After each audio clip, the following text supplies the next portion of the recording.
तो आप देख रहे हैं एक तरफ एसआईआर की बात हो रही है, बीएलओ की बात हो रही है, उत्तर प्रदेश में घुसपैठियों की शिनाख्त हो रही है, ढूंढ पड़ताल हो रही है।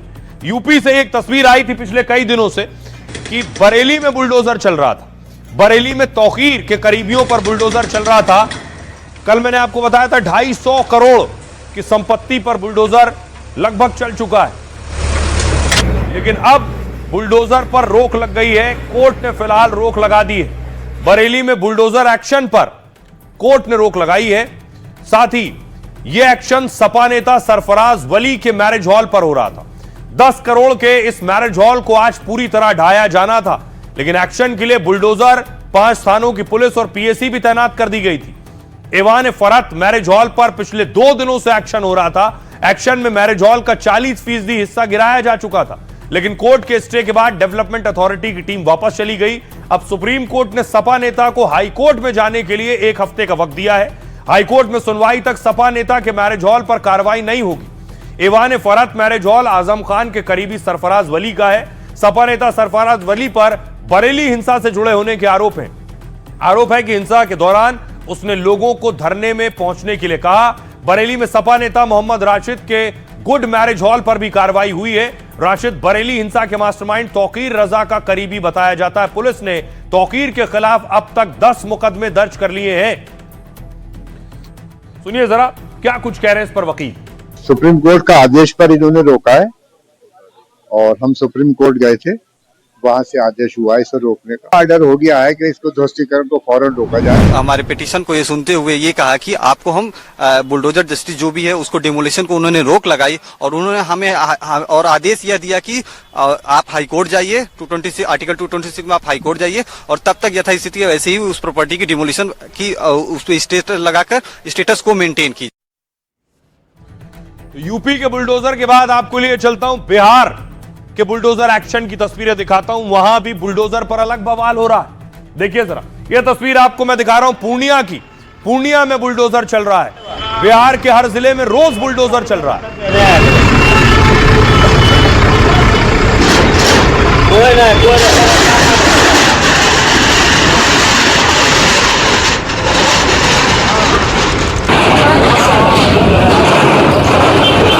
अगली तस्वीर देखिए, पूर्णिया के बाद खगड़िया चलिए। खगड़िया में भी पीला पंजा गरज रहा है।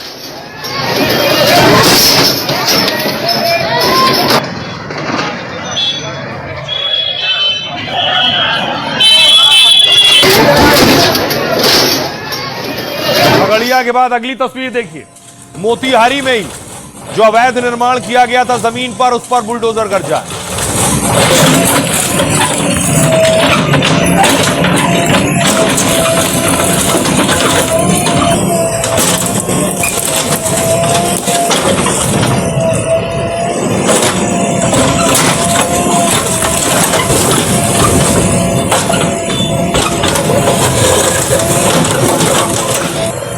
बाद देखिए बेगूसराय की तस्वीर। बेगूसराय में भी बुलडोजर चल रहा है। सम्राट चौधरी के गृह मंत्री बनने के बाद ताबड़तोड़ बुलडोजर कार्रवाई हो रही है।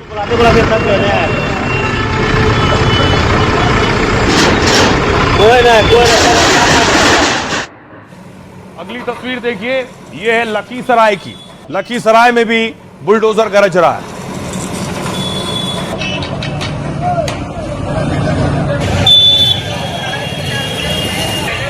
और देखिए बुलडोजर पहुंचने से पहले ही, देखिए बुलडोजर पहुंचा नहीं उससे पहले ही लोग अपनी दुकानें हटाने लगे।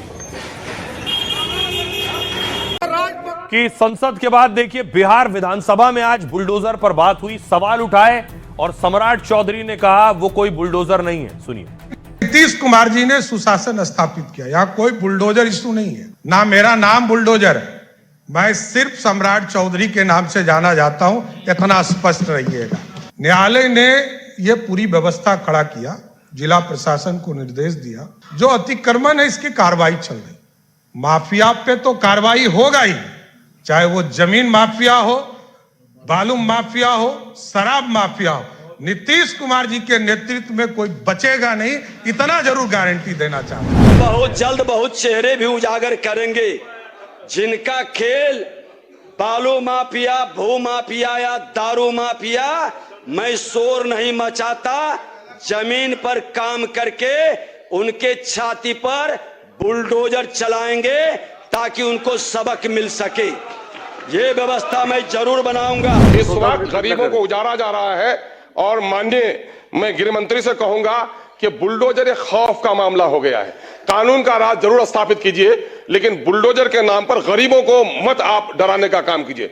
अमीरों के जो महल बने हैं गैर कानूनी तौर पर, उन पर बुलडोजर लगा दीजिएगा तो यकीनन है कि आपको हम लोग शाबाशी देंगे। लेकिन गरीबों की झोपड़ी को उजाड़ कर जिनको रोजगार नहीं दे पाए हैं उनकी वैकल्पिक व्यवस्था कर दीजिए, फिर उनको उजाड़ने उनको हटाने का काम। आइए खबरों में आगे बढ़ते हैं। एक और बड़ी खबर है, ममता के एक विधायक जो बाबरी बनाने की बात कर रहे थे उनका क्या हुआ। बाबरी पर पार्टी से बाहर हो गए हुमायूं दावा कर रहे थे कि 6 दिसंबर के दिन वो बंगाल में मुर्शिदाबाद में बाबरी का शिलान्यास करेंगे। लेकिन उससे पहले क्या हुआ देखिए, उन्होंने बाकायदा पोस्टर छपवा लिए थे और पोस्टर लगवा भी दिए थे।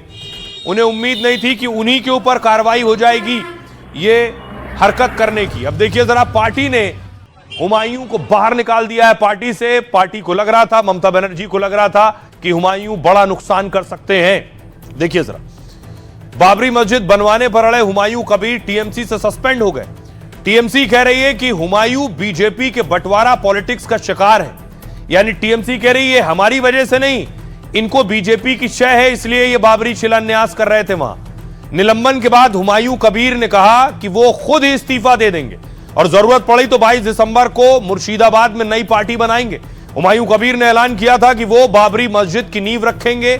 मस्जिद की नींव बंगाल के मुर्शिदाबाद में 6 दिसंबर को रखी जानी थी।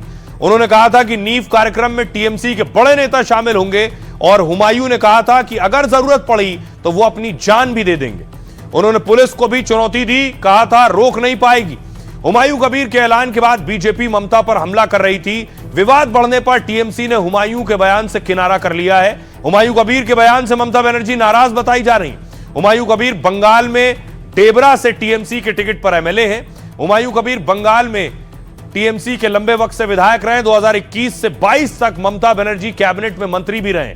हुमायूं कबीर आईपीएस रहे। कई पदों पर रहने के बाद वीआरएस लिया उन्होंने। वो पहले भी विवादों में रहे हैं। बयानबाजी के लिए पार्टी ने उन्हें नोटिस भी दिया था। सुनिए जरा क्या कुछ कह रहे हैं फरहाद हकीम यानी टीएमसी के नेता और विधायक हुमायूं कबीर। पार्टी ने हुमायूं को सस्पेंड कर दिया है।